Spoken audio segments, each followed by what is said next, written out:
Last লেকচারে আমরা ন্যাপস্যাকের একটা এক্সাম্পল পুরো ওয়ার্কআউট করেছিলাম। So before you move on to this lecture you need to see the lecture before it, যেটাতে আমরা ন্যাপস্যাকের গ্রিডি টেকনিক নিয়ে, গ্রিডি স্ট্র্যাটেজি নিয়ে কথা বলেছিলাম, যে কিভাবে গ্রিডি অ্যাপ্রোচে আগাবো, প্রফিট ধরে আগাবো নাকি ওয়েট ধরে গ্রিডি অ্যাপ্রোচে আগাবো, নাকি প্রফিট এবং ওয়েট দুটো মিলিয়ে গ্রিডি অ্যাপ্রোচে আগাবো। And in that example we had an table where item 1, item 2, item 3 and item 4, we were using these 4 items. We can have more than 4 items, but for that video we used uh, 4 items, and the items price was almost like this. Profit was 21. I'm not exactly okay about or sure about the numbers, but probably it was something like this. That's what I saw in the PowerPoint slides. Probably that's what I have read. This one, yes. So this one was the profit and this one was the weight. So weight per profit was almost like 2.5, 2.6 something হবে. Yes, 2.625, that means 2.63 you can write. Then it was 2.8 and this was 2.5, and this one 16 by 3, so it was 5.33. So this was the profit per weight in per kg. So probably this is on kg or gram, whatever it is, unit, and this is probably on dollar. So this was the example, and in this example we worked it out properly. Now the question is, if we want to write the algorithm, how we will be able to write the algorithm? To being able to write the algorithm, we need to do the step-by-step process again to understand how to write an algorithm. So এরকম case যদি দেয়া হয় বা এরকম কোনো একটা situation দেওয়া হলো যেটা আপনার হচ্ছে সলভ করতে হবে এবং অ্যালগরিদম ডেভেলপ করতে হবে গ্রিডি ওয়েতে, তাহলে কিভাবে কাজটা করবেন? এখানে আমরা পুরো স্টেপ বাই স্টেপ কাজ করে দেখিয়েছিলাম যে প্রথমে আমরা কি করব। প্রথমে আমরা 1 নম্বর এলিমেন্ট থেকে শুরু করে আমরা আসলে 4 নম্বর এলিমেন্ট পর্যন্ত যাব। প্রথমে 1, এরপর 2, এরপরে 3, এরপরে হচ্ছে 4। সো প্রতিবার যাওয়ার পরে এক একটা করে এলিমেন্ট নিয়ে যাব এবং প্রতিটা এলিমেন্টের weight per profit per weight অনুযায়ী এটাকে ডিক্রিজ করব। তার মানে যেহেতু আমার গ্রিডি টেকনিক এবং আমার কি করতে হবে, প্রফিট হাইয়েস্ট হতে হবে, ম্যাক্সিমাম হতে হবে। সো এটা যদি ম্যাক্সিমাম প্রফিট হতে পারে বা এটা যদি ম্যাক্সিমাম প্রফিট হয়, এইরকম কেসের মধ্যে আমরা কি করব, গ্রিডি টেকনিকে যেহেতু আগাবো এবং ম্যাক্সিমাম প্রফিট হতে হবে, তো ডেফিনেটলি আমার প্রফিটটা কার বেশি, পার ওয়েটে কার প্রফিট বেশি, সেই অনুযায়ী আমি এখানে সর্ট করব।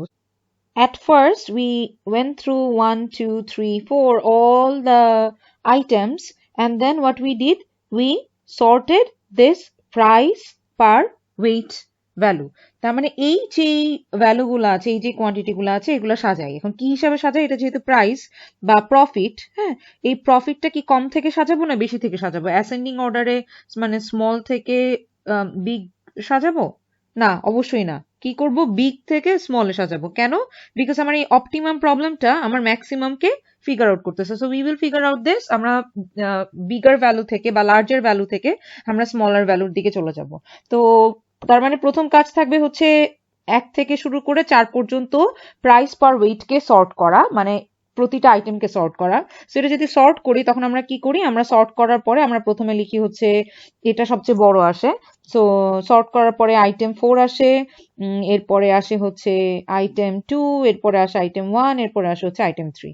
সো প্রথমে আমরা লিখি যে আমরা এখানে সর্ট করতেছি, SORT, কোথা থেকে, 1 থেকে শুরু করে 4 পর্যন্ত, আইটেম 1 থেকে শুরু করে 4 পর্যন্ত প্রতিটাকে আমি সর্ট করতেছি।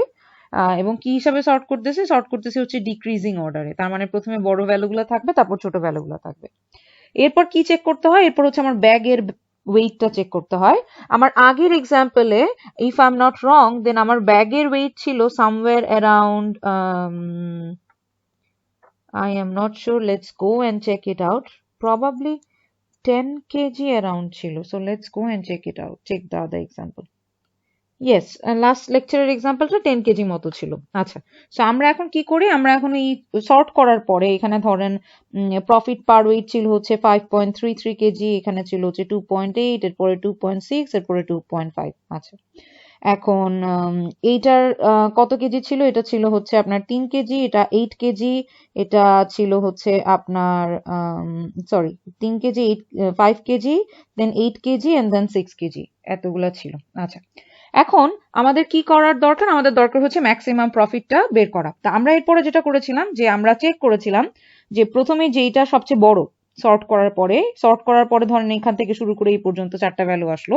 সো এই সর্ট করার পরে আমি আবার চেক করছিলাম, আবার লুপিং করে একটা কাজ করছিলাম। কি কাজ ছিল সেটা, সেটা হচ্ছে প্রতিটা ভ্যালু ধরে বড় থেকে ছোট থেকে প্রথমে ভ্যালু ধরলাম। তো প্রথমে এই ভ্যালুটা ধরলাম, ধরার পরে আমি বললাম যে এইটার যে ওয়েট, আইটেমের যেই ওয়েট, সো আইটেমের ওয়েট হচ্ছে ধরেন WI বলি, আর টোটাল ব্যাগের ওয়েট হচ্ছে WB বলি, ধরেন ব্যাগের ওয়েট WB।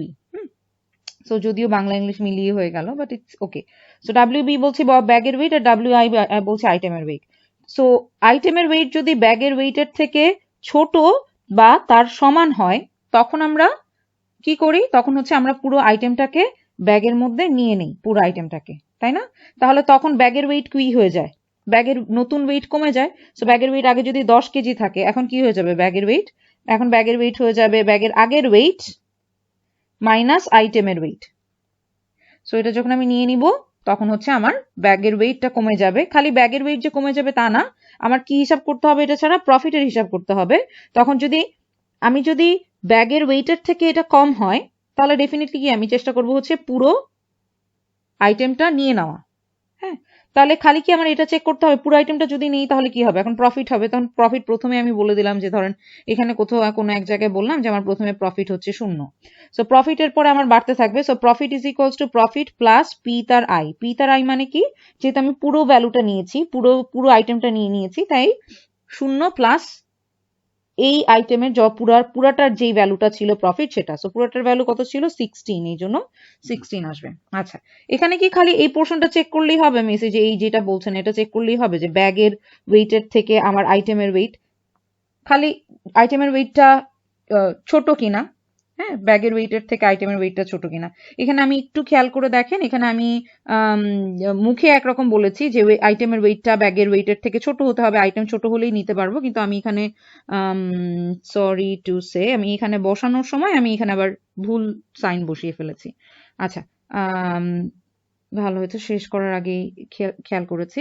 আচ্ছা, আইটেমের ওয়েটটা অবশ্যই ছোট হতে হবে। যদি আইটেমের ওয়েটটা ছোট হয় বা আইটেমটার ওয়েটটা যদি ব্যাগের ওয়েটকে ক্রস না করে বা সমান হয়, তখনই আমরা পুরো আইটেমটা নিতে পারবো। তখনই আমরা পুরো ওই আইটেমটা নিতে পারবো, যে আইটেমটা আমরা বলছি যে কম ব্যাগের ওয়েটের থেকে। খালি কি তাহলে এটা চেক করবো না, খালি এটা চেক করলেই হবে না, আমার আরো একটা জিনিস চেক করতে হবে। কি চেক করতে হবে, সেটা হচ্ছে যে দেখেন প্রতিবার আইটেমটা নেওয়ার পর থেকে আমার ব্যাগের ওয়েট কমে যাচ্ছে। ধরেন প্রথমে ব্যাগের ওয়েট ছিল 10 কেজি, এরপর 3 কেজির এই ভ্যালুটা নেওয়ার পর থেকে দেখতেছি 3 কেজি, এরপর চেক করি যে 3 কেজি কি 10 কেজি থেকে ছোট বা সমান কিনা। হ্যাঁ, ছোট। যদি ছোট হয় তাহলে এই পুরো আইটেমটাই আমি ব্যাগের মধ্যে নেই, এবং পুরো আইটেমটাই ব্যাগের মধ্যে নামার পরে আমার প্রফিট, ব্যাগের ওয়েটটা কমে যায় এবং প্রফিট 0 থেকে বাড়ে। সো এই যে এখন ওয়েটটা যে কমে যাচ্ছে, সো তার মানে ওয়েট কমতে কমতে 10 কেজি যদি ব্যাগের ওয়েট থাকে, সো 10 কেজি থেকে কমতে কমতে এটা ধীরে ধীরে কি হয়ে যাবে, আরো অনেক ছোট হয়ে যাবে। সো যখন 0 হয়ে যাবে ব্যাগের ওয়েট, তখন আমার কি করতে হবে, স্টপ করতে হবে। সো খালি আমি এটা চেক করলে হবে না, এটার সাথে সাথে আমার আরো একটা ভ্যালু চেক করতে হবে, সেটা হচ্ছে যে আমার ব্যাগের ওয়েট যেটা WB, is that greater than 0 or not? If that is greater than 0, then we will keep checking যে ব্যাগের ওয়েট greater than 0, তাহলে পরবর্তী যে আইটেমটা আছে সেই আইটেমের ওয়েটও কি ছোট কিনা ব্যাগের ওয়েট থেকে। যদি ছোট হয় তাহলেই আমরা ওই আইটেমটা ব্যাগের মধ্যে নিব। কিন্তু যদি ব্যাগের ওয়েট 0 সমান হয়ে যায়, তখন কি আমরা ওই আইটেমটা নিতে পারবো না। তো তার মানে আমার একাধারে দুটো জিনিস চেক করতে হবে। একটা চেক করতে হবে যে ব্যাগের ওয়েটটা 0 থেকে বড় কিনা, মানে ব্যাগে জায়গা আছে কিনা। হ্যাঁ, আরেকটা চেক করতে হবে এখন যে আইটেমটা আছে সর্ট করার পরে সেই আইটেমটা কি ব্যাগের ওয়েট থেকে ছোট কিনা, সেই আইটেমটা ব্যাগের ওয়েট থেকে ছোট কিনা, এটা আমার চেক করতে হবে। এটা যদি আমি চেক করি, তখন আমি হচ্ছে ওই আইটেমটা ব্যাগে নিব, ব্যাগে ভরতে পারবো, কারণ জায়গা আছে ব্যাগের মধ্যে, এই যে জায়গা আছে, প্লেস আছে, এবং ওই যে আইটেমটা নেই সেই আইটেমটা নিলে আইটেমের নিজস্ব ওয়েট ব্যাগের ওয়েটের টোটাল ওয়েট থেকে কম, যার কারণে আপনি আইটেমটা ব্যাগে পুট করতে পারবেন। So you put the item in the bag and then you get the profit and then the bag's weight is reduced. সো এইভাবে আমরা কাজ করব। সো এটা গেল একটা। কিন্তু এমন তো হতে পারে যে আমার ব্যাগের মধ্যে আরেকটা কন্ডিশন কি হতে পারে, ব্যাগের মধ্যে আমার ওয়েট আছে কিন্তু আমার আইটেমের যে ওয়েট সেটা ব্যাগের বর্তমান ওয়েটের থেকে ছোট, এটা যদি হয় তখন কি করব, সমান বা বড় হলে তো আমি আইটেমটা নিয়ে নিতে পারবো। যে ধরেন ব্যাগে এখন কমতে কমতে জায়গা বাকি আছে 3 কেজি, আইটেমের পরবর্তী যে আইটেমটা আইটারেশনে আছে সেটাও 3 কেজি, সো আমি নিয়ে নিতে পারবো আইটেমটা। বা যদি 2.8 কেজি হয় তখন কি করব, তাহলে 2.8 কেজি পুরোটা নিয়ে নিব।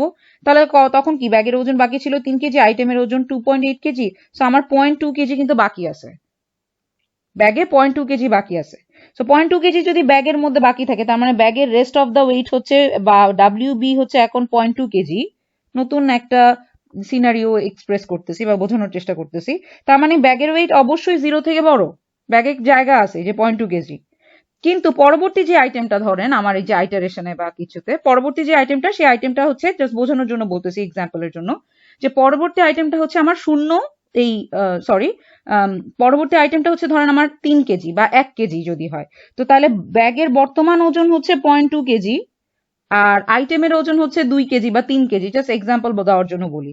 তাহলে ডেফিনেটলি সেক্ষেত্রে কি আপনি এই আইটেমটা নিতে পারবেন? নিতে পারবেন না, কিন্তু আপনার ব্যাগে তো জায়গা আছে।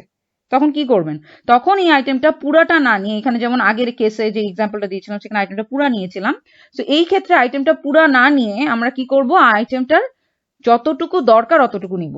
ওইটা কিভাবে নিব, ওইটা নেওয়ার ওয়ে কি, আমরা বলেছিলাম, আপনাদের আগের এক্সাম্পলটা মনে আছে কিনা জানি না, আগের এক্সাম্পলে বলেছিলাম যে আমার ব্যাগে জায়গা বাকি আছে হচ্ছে ধরেন 0.2 কেজি, এটা হচ্ছে ডাব্লিউ এটা আছে হচ্ছে 3 কেজি, তো তখন আমরা বলি হচ্ছে 3 কেজির এই আইটেমটার দাম, ধরেন আইটেম আই এর দাম হচ্ছে 20 টাকা, তাহলে 1 কেজির এই আইটেমটার দাম হচ্ছে 20/3 টাকা।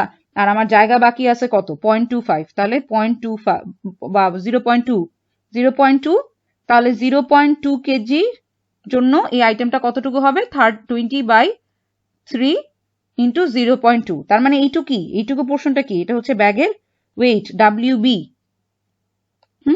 এইটা কি, এটা হচ্ছে আইটেমের ওয়েট ডাব্লিউ আর এইটা কি, এই পুরাটা হচ্ছে প্রফিট। কিসের প্রফিট, আইটেমের প্রফিট। সো পিআই বলতে পারি, ওই স্পেসিফিক আইটেমটার প্রফিট। তাহলে দেখেন আমরা এটাকে কি লিখতে পারি, PI/WI ইন্টু ডাব্লিউবি, বা এটাকে আরেকটু সুন্দর করে সাজিয়ে লিখতে পারেন WB/WI ইন্টু পিআই। এত টাকার প্রফিট হবে আপনার ওইটুকু আইটেম নিয়ে। তাহলে আপনার টোটাল প্রফিট কি হবে, এটা তো এইটুকু আইটেম, যেইটুকু ব্যাগে বাকি ছিল হচ্ছে 0.2 কেজি, আপনার পরবর্তী যে আইটেমটা আপনার দামি, সেই আইটেমটা হচ্ছে পুরোটুকু আছে হচ্ছে 3 কেজি, কিন্তু জায়গা আছে 2.2 কেজি।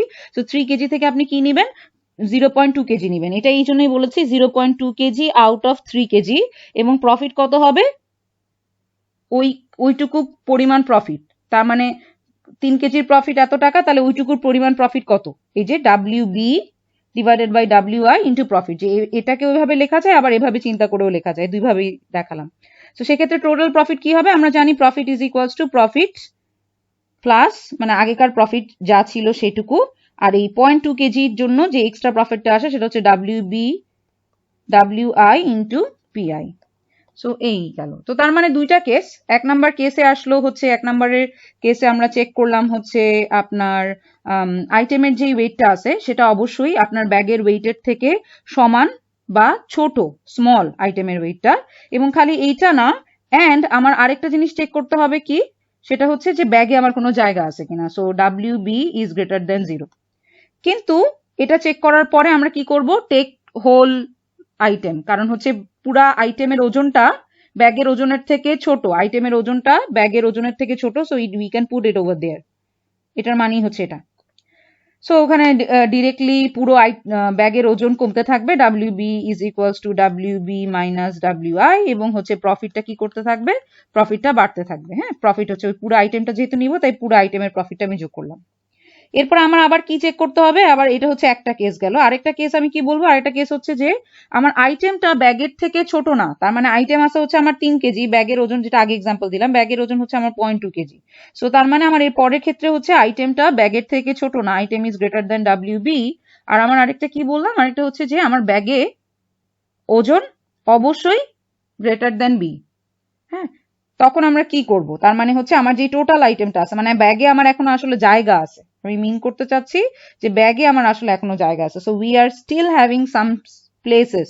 তো যদি আমি না কিছু প্লেস থাকে, যেমন আমার WB ব্যাগের ওজন যদি আমার 0 না হয়, আমি যদি এটা চেক করব, সো ব্যাগের ওজন যদি 0 না হয় তখন আমার কি হবে, আমার হচ্ছে যতটুকু ওজন বাকি আছে ব্যাগের অতটুকু পরিমাণ আমি কি নিব, জায়গা নিব। সো তখন আমার কি হবে, টোটাল ব্যাগের ওয়েটটা হবে, হ্যাঁ, বা প্রফিটটা কি হবে, প্রফিটটা হবে টোটাল ব্যাগের weight divided by WI into PI, so profit of the item, এত plus profit is equals to P, অথবা P plus is equals to এটাও লেখা যায়। সো তখন হবে আমার এটা profit. So this is the algorithm. So if you want me to write the algorithm properly or a little bit nice way than before, তখন আমরা কি লিখবো, তখন আমরা ধরেন লিখবো হচ্ছে এভাবে লিখবো, fractional knapsack algo। আমি আমার মতো করে লিখছি, আপনারা অন্যভাবেও লিখতে পারেন।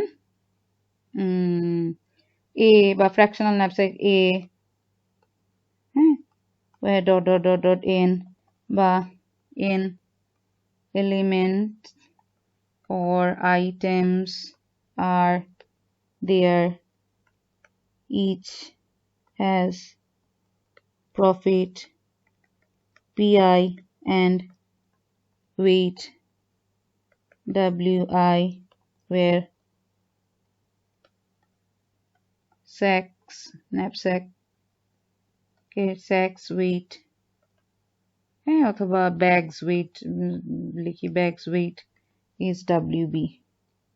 ওকে, সো এটা আমরা পাশেও লিখতে পারেন, নিচেও লিখতে পারেন, ডাজন্ট ম্যাটার। সো আমরা জাস্ট যদি এখন অ্যালগরিদমটা লিখি, তাহলে আমরা কিভাবে অ্যালগরিদমটা লিখবো বা অ্যালগরিদমটা কিভাবে বোঝার চেষ্টা করব। ধরেন আমরা প্রথমে কি করি, আমরা ফর লুপ নেই, এবং ফর নেই হচ্ছে from i is equals to 1 to n পর্যন্ত, তার মানে nটা এলিমেন্ট আছে, সেই জন্য আমরা বললাম, এই যে দেখেন আমার এখানে nটা এলিমেন্ট ছিল বা nটা আইটেম ছিল, এবং প্রতিটা আইটেমের জন্য আমি কি করি, ফর লুপ নিয়ে আমি এটাকে সর্ট করি, sort in decreasing order, in decreasing order, হ্যাঁ, of profit by weight, so PI by WI ratio, এটাই তো কাজটা করি, সর্ট করি এখানে। আচ্ছা, সো ফর লুপের মধ্যে প্রতিটা আইটেম নিয়ে আমি সর্ট করি, সর্ট করার পরে আমার কাজটা কি থাকে, after I do my sorting, what I need to do, আমরা আবারও একটা ফর লুপ চালাই, যেই ফর লুপের মধ্যে ধরেন item i is equals to 1 থেকে শুরু করে ওই একই ফর লুপ এখানে, তো 1 থেকে শুরু করে n পর্যন্ত, হ্যাঁ, এবং আমরা এখানে কি করি, এখানে আমরা তো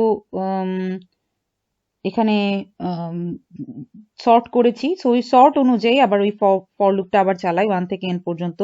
যদি আমার যে ব্যাগের ওয়েট, ব্যাগের ক্যাপাসিটি যদি আমার 0 থেকে বড় হয়, অ্যান্ড আমি কি বললাম যে ব্যাগের যেই ওয়েটটা সেটা কি হবে, আইটেমের ওয়েট থেকে বড় হবে, তার মানে আইটেমটা ছোট হবে। যদি আইটেমটা ছোট হয় তাহলে ডেফিনেটলি ব্যাগের মধ্যে আপনি পুরো আইটেমটা নিয়ে নিতে পারবেন।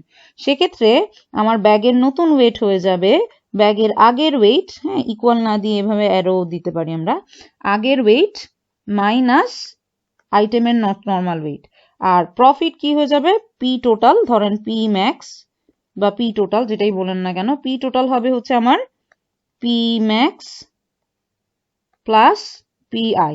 এক্ষেত্রে আগে ধরে নিতে পারি যে P max is equals two, এখানে কোথাও ধরে নিতে পারি যে পি ম্যাক্স 0, মানে হচ্ছে কোনো প্রথমে কোনো প্রফিট নেই, যে সাম ইকুয়াল টু যখন 0 ধরি। সো বা পি ম্যাক্স, পি টোটাল বা জাস্ট প্রফিট লিখতে পারেন, কোনো অসুবিধা নাই। আচ্ছা, এটা লিখলাম। তার মানে হচ্ছে প্রতিবার আমার ব্যাগের ওয়েট কমতে থাকলো যখন আমি পুরো আইটেমটা নিয়ে নিলাম, এবং আমার প্রফিট, আইটেমের যা প্রফিট ছিল সেটাই বাড়তে থাকলো। তারপর ইফ দিলাম, তারপর এলস বললাম হচ্ছে ধরেন এখানে ব্রেক। আচ্ছা, বের হয়ে গেল লুপ থেকে। এবার আরেকটা চেক করতে পারি, সেটা হচ্ছে ইফ এখানে ব্যাগের যে ওয়েট সেটা যদি 0 থেকে বড় হয় এবং আইটেমটা যদি ব্যাগের ওয়েট থেকে ছোট হয়, তখন আমরা কি করি? তার মানে তখন আমরা ফ্র্যাকশন নেই। এটা হচ্ছে ফ্র্যাকশনাল কেসটা, fractional case, fraction is allowed যখন। আচ্ছা, তখন আমরা কিছু করি না, বরং হচ্ছে যেই আমার ব্যাগের ওয়েট যতটুকু বাকি থাকে WB, সেই অনুযায়ী আমি হচ্ছে আইটেমটা নেই। তাহলে সেই অনুযায়ী আমি আইটেমটা নেই, মানে WB যতটুকু বাকি থাকে ঠিক অতটুকু পরিমাণে WI আমি নিয়ে নিই। তখন আমার প্রফিটটা হয় হচ্ছে WB my WI into profit I plus profit. So তার মানে এখানে পি টোটাল বা সরি পি ম্যাক্স লিখেছি এখানে, P max is equals to P max plus WB by WI into WP PI। So এটা কই থেকে পাইছেন আপনি? এটা আমরা ওই যে এক্সাম্পল ধরে ধরে ওয়ার্কআউট করে উপরে দেখিয়েছি, আগের দিনও দেখিয়েছি। হ্যাঁ, আগের ভিডিওটা দেখলেও বুঝতে পারবেন। আচ্ছা, সো এইভাবে আমরা পুরো কাজটা করি, বা এইভাবে আমরা পুরো অ্যালগোরিদমটা লিখতে পারি। আচ্ছা, এখন অ্যালগোরিদম লেখা যদি শেষ হয়ে থাকে, আপনারা অন্যভাবেও লিখতে পারেন। You can check the Cormen's book as well.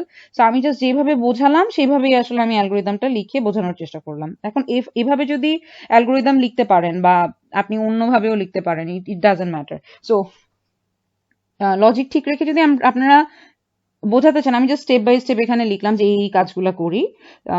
তো এটা যদি সিচুয়েশন হয়ে থাকে, তাহলে হচ্ছে আমরা এখন অ্যালগোরিদম লেখা যেহেতু শেষ, তাই একটু অ্যানালাইসিস করে দেখি যে কিভাবে এখানে অ্যালগোরিদমটা কাজ করবে বা কি কাজ করবে। আমরা জানি যে আমরা অ্যানালাইসিসের সময় যে কাজটা করি সেটা হচ্ছে যে প্রতিটা কাজের বা প্রতিটা লাইনের আমি লাইন বাই লাইন রান কতটুকু হচ্ছে কস্ট এবং সেটা কতবার রান করে ওই লাইনটা, সেটা হচ্ছে মাল্টিপ্লাই করি। তার মানে হচ্ছে একটা লাইন যদি 5 বার লাইন রান করে, তাহলে 5 ইন্টু ওই লাইনের কস্ট যদি C1 হয়, তাহলে 5C1। যদি n টাইমস রান করে, তখন হচ্ছে C1 ইন্টু n। আমরা জানি যে কখনো যদি n এর উপর ডিপেন্ডেন্ট না হয়, মানে ভ্যারিয়েবলের উপর ডিপেন্ডেন্ট না হয়, তখন একটা লাইন 5 বারও যদি রান করে আর 50 বারও যদি রান করে, এবং সেটা যদি কোনো ভ্যারিয়েবলের উপর ডিপেন্ডেন্ট না হয়, তখন আমরা কি দেখেছিলাম? তখন আমরা কি বলি? বি গো তার 1 বলি, because it's not dependent on variable n to the power 0। So n to the power 0 মানে হচ্ছে 1, right? n to the power 0 মানে 1, so variable এর উপর ডিপেন্ড করে না, তখন big O 1 বলি। whether the line is ran by or whether the line is running like 50 times or 5 times। আচ্ছা, কারণ ওটা ভ্যারিয়েবল, একটা ভ্যারিয়েবল না, ভ্যারিয়েবলের উপর ডিপেন্ডেন্ট না, একটা কনস্ট্যান্ট টাইম। So fine. তো এবার প্রথম থেকে কাজ করে যাই। সো দেখেন এখানে খেয়াল করেন P max equals to 0। So এটা ডেফিনেটলি একটা সেন্টেন্স। সো আমি যদি বলি C1 ইন্টু, এটা হচ্ছে একবার রান করবে, সো 1, এটা হচ্ছে কনস্ট্যান্ট। সো আপনাদের তো নিশ্চয়ই মনে আছে এন্ড অফ দ্য ডে আমরা কি করি? End of the day Tn is equals two কি আসতো? So C1 plus C2 plus minus C3 into n square, এরকম ধরেন কিছু একটা ভ্যালু আসতেছিল, plus C4 minus C1 into n plus C4 plus C1 plus C3, এরকম যদি আসে, তখন আমরা কি করি? এন্ড অফ দ্য ডে এটাকে বাদ দিয়ে বলি যে এটা হচ্ছে a, মানে এটা একটা constant into n square, plus এটা হচ্ছে b একটু কনস্ট্যান্ট, প্লাস এটা আরেকটা কনস্ট্যান্ট c। এভাবে আমরা পুরো কনস্ট্যান্ট গুলোকে নিয়ে নিই। সো আলটিমেটলি আমরা end of the day we are not looking for the constants, rather because that's dependent on the machine, rather we look for the n value and its degree polynomial, and then from here we say that this is the highest possible term. So here the worst possible situation will be big O asymptotic analysis, it will be big O n square। তো এইভাবে কাজটা করি। So here also we will not gonna focus on this constant, rather we will focus on this. So যদি তাই করি, তাহলে একটু খেয়াল করে দেখেন, আমরা হচ্ছে যদি সো C1 ইন্টু 1 মানে এখানে actually just C1, so we are not focusing here. So এর পরের লাইনটা এখানে চলে যায়, if this is the next line, এখানে 1 টু n, তার মানে এটা কয়বার রান করবে। সো কস্ট যদি এখানে আমি বলি লুপিং এর কস্ট বা যাই হোক, এখানে লুপের মধ্যেও তো আসলে ইনক্রিমেন্ট আছে, ডিক্রিমেন্ট, এখানে ইনক্রিমেন্ট আছে, তারপর হচ্ছে অ্যাডজাস্ট করাই হচ্ছে ইনক্রিমেন্ট, তারপর কন্ডিশন চেক আছে, ইনিশিয়ালাইজেশন আছে, এগুলো প্রতিটা আলাদা আলাদাভাবে দেখানো যায়। বাট যেহেতু আমি বলছি যে আমি C1 C2 এর উপর ফোকাস না, আমি জাস্ট ফোকাস আসলে এটা কতবার রান করবে সেটার উপর। সো 1 টু n এটা কতবার, একটা লুপ কতবার রান করতে পারে, যে আপনি 9টা এলিমেন্ট নিয়ে কাজ করছেন, 9 বার রান করছে বডিটা, ফর লুপের বডিটা। ডেফিনেটলি কন্ডিশন চেকের জন্য 9+1 10 টাইম যাবে, বাট দ্যাট ডাজেন্ট মিন যে 9+1 মানে 9 স্কোয়ার হয়ে যাচ্ছে। সো 1 to n হচ্ছে বডিটা আসলে আমার n টাইমস কাজ করবে। সো আপনি এখানে c to n ও লিখতে পারেন, বাট আমি যেটা বলেছি যে I will focus on the variable rather than the coefficient term here, which is nothing but the machine speed আর মেশিন ডিপেন্ডেন্সি। সো এখানে আমার হচ্ছে n টাইমস, এই লাইনটা n টাইম কাজ করতেছে। তারপর হচ্ছে আমার পরে কি সর্টিং করতেছি। সো সর্টিং করতে গেলে আমার কত টাইম লাগবে? এখন সর্টিং করতে গেলে আমার কি লাগতে পারে? n স্কোয়ার টাইম লাগতে পারে, n square efficient sorting algorithm বের করতে পারি, নন এফিশিয়েন্ট সর্টিং অ্যালগরিদম করতে পারি। নন এফিশিয়েন্ট সর্টিং অ্যালগরিদম কি হবে? n square. এফিশিয়েন্ট অ্যালগরিদম করলে কি হবে? কি বলি আমরা এফিশিয়েন্ট অ্যালগরিদমের জন্য? আমরা n বলি। হ্যাঁ, আমরা যেমন ধরেন আমরা যদি হিসাব করে বলি যে আমাদের একটা রিয়েল লাইফ অ্যালগরিদম বলেন যেটা আসলে ভালো মতো কাজ করে, বা রিয়েল লাইফ অ্যালগরিদম না বলে বলি যে ডিভাইড এন্ড কনকার যে অ্যালগরিদম গুলো দেখেছিলাম, ধরেন মার্জ সর্ট, বা আপনারা আগে যদি কুইক দেখে থাকেন তাহলে কুইক সর্ট দেখি। তো এটা এফিশিয়েন্ট অ্যালগরিদমে যেহেতু সেই অবশ্যই আমরা n স্কোয়ার ইউজ করবো না। সো আমরা ধরেন n log n, ধরেন আমরা কুইক সর্ট ইউজ করলাম, হ্যাঁ, সো তখন ডেফিনেটলি n log n আসবে, বা মার্জ সর্ট যদি ইউজ করি। সো n log n যদি আসে ডেফিনেটলি এই লাইনটা বাই সর্ট করতে আমার n log n আসলো। সো এটা যদি আমার n log n আসে, হ্যাঁ, এরপরে একটু খেয়াল করে দেখেন 1 to n আপনি নিচ্ছেন, তার মানে 1 to n নেওয়া কি মানে এই এখানে কাজটা কি হচ্ছে? এখানে 1 to n মানে এই যে এই পুরো ফর লুপের মধ্যে আপনি আপনি কি করছেন? এখানে কতগুলা ভ্যালু নিয়ে আপনি কাজ করছেন। সো এই পুরো ফর লুপটা আপনার মানে বডিটা আপনার n টাইম কাজ করবে, তাই না? ঠিক একইভাবে তার মানে এই পুরো বডিটা যদি আপনার n টাইম কাজ করে তাহলে আপনার এখানে সিচুয়েশন কি দাঁড়ালো? আপনি এখানে খেয়াল করে দেখেন, প্রথমে আপনি এই ফর লুপের কাজ করতেছেন হচ্ছে n টাইম, তারপর আপনি কি করতেছেন? তারপর আপনি এখানে এসে সর্ট করতেছেন which is n log n type. তারপর আপনি আবার এখানে ফর লুপে n আইটেম ধরে ধরে আগাচ্ছেন এবং কাজ করতেছেন। সো এটার কমপ্লেক্সিটি n টাইম আসতে পারে। সো এটা যদি আমি কমপ্লেক্সিটি এখন এখানে বুঝাতে চাই বা নর্মালি একটু সাজায় লিখতে চাই, তখন আমি কি বলবো এটার কমপ্লেক্সিটি কি হওয়া উচিত?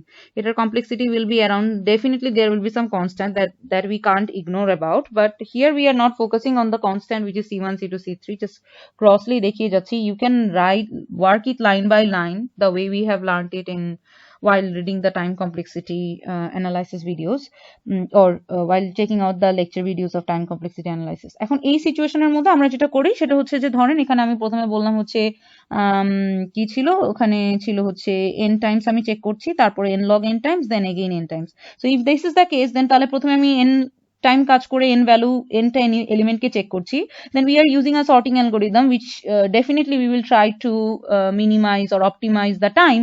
So that's why we are going for an efficient algorithm which is better than n square performance. So n log n। এখন আপনি জিজ্ঞেস করতে পারেন যে বেস্ট কেস কেন ধরতেছেন না? উই ডু রিমেম্বার রাইট যে আমরা সবচেয়ে বাজে কেসটা ধরে কাজ করি, আমরা বেস্ট কেস ধরে কাজ করি না। এখন বেস্ট কেস সাজাই যদি বলি যে সর্ট করা আছে, so that's the very lucky case, we will not gonna look at that.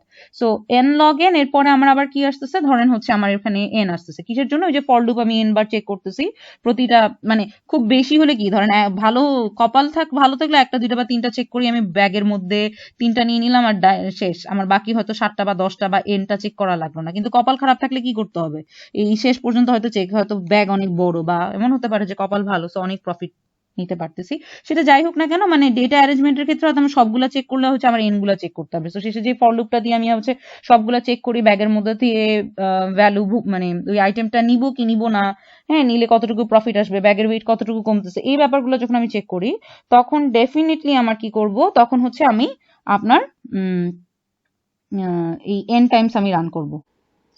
এখন এই তিনটা নিয়ে যখন আমরা কথা বলতেছি যে আমার হচ্ছে এখানে অপশনগুলো হচ্ছে এরকম যে n আছে, n log n আছে, আবার n আছে। তো এখান থেকে যখন আমি বিগো বের করি তখন আমি কিভাবে লিখি, বিগোটাকে কিভাবে লিখতে চাই? বিগো লিখি হচ্ছে বিগো সামথিং, এবং এখানে কি আসে, এটার বিগো দিয়ে আসলে আমি ওয়ার্স্ট পসিবল সিচুয়েশন বা ওয়ার্স্ট কেস অ্যানালাইসিস করি, বা আপার বাউন্ড যেটাকে বলি সেটাকে অ্যাসিম্পটোটিক নোটেশন দিয়ে আমি বিগো দিয়ে এভাবে এক্সপ্রেস করি, এবং এটার মধ্যে আমি হায়ার টার্মটা লিখি। তো এইরকম সিচুয়েশনে কোনটা হায়ার টার্ম, কোনটার আসলে কমপ্লেক্সিটি বেশি, n এর না n log n এর? ডেফিনেটলি n log n এর। সো n এর থেকে n log n রান করতে বেশি সময় লাগে। আমরা যখন কমপ্লেক্সিটির গ্রাফগুলো পড়েছিলাম এবং বলেছিলাম যে এই কমপ্লেক্সিটির গ্রাফগুলো খুবই ইম্পর্টেন্ট, তখন আমরা দেখেছিলাম যে আসলে আমার আমার কমপ্লেক্সিটি গ্রাফের মধ্যে আমার আসলে n log n লাগছে, তো n log n টা হাইয়ার n এর থেকে, তো ডেফিনেটলি এখানে তাহলে ওয়ার্স্ট পসিবল কেস হচ্ছে n log n হবে, কারণ আমি দেখেছি n স্কোয়ার এবং n এর মধ্যে কি যেটা বেশি কমপ্লেক্সিটি সেটাকে আমি ওয়ার্স্ট পসিবল কেস বলে রাখি। তো এই কেসের মধ্যে বেশি কমপ্লেক্সিটি হচ্ছে n log n, তাহলে ন্যাপস্যাক এর যেই অ্যালগরিদমটা আমরা লিখলাম এটার জন্য আমার আসলে বা এই গ্রেডি টেকনিকের জন্য আমার আসলে ওয়ার্স্ট পসিবল সিচুয়েশন বা বিগো অ্যানালাইসিসে, হ্যাঁ, আমি হচ্ছে বা আপার বাউন্ডে অ্যাসিম্পটোটিক অ্যানালাইসিস করে আমি পাবো হচ্ছে n log n। আপনাদের নিশ্চয়ই মনে আছে যে আমরা যেটা এই জিনিসগুলো দেখেছিলাম যে আমার হচ্ছে বিগো ছিল বেটার, হ্যাঁ, টাইম কমপ্লেক্সিটিতে বিগের হচ্ছে রান টাইম হচ্ছে কম, কমপ্লেক্সিটি হচ্ছে এখানে লেস, হ্যাঁ, এবং যেহেতু কমপ্লেক্সিটি লেস এটা হচ্ছে বেটার সিচুয়েশন, আর এইদিকে আমি বললাম হচ্ছে কমপ্লেক্সিটি মোর, হ্যাঁ, এটা হচ্ছে less better algorithm or less better situation. So big O 1 হচ্ছে ভালো ছিল, তারপরে কি মানে এটা এটা বেটার ছিল, হ্যাঁ, তারপরে যদি আমি বলি তাহলে হচ্ছে বিগো লগ এন ছিল, আমি জানি না আপনাদের মনে আছে কিনা এই গ্রাফগুলো আমরা দেখেছিলাম যখন শুরুর দিকে শিখেছিলাম। তারপরে হচ্ছে log n এর পরে ছিল হচ্ছে বিগো n ছিল, and then after that we got বিগো n log n ছিল।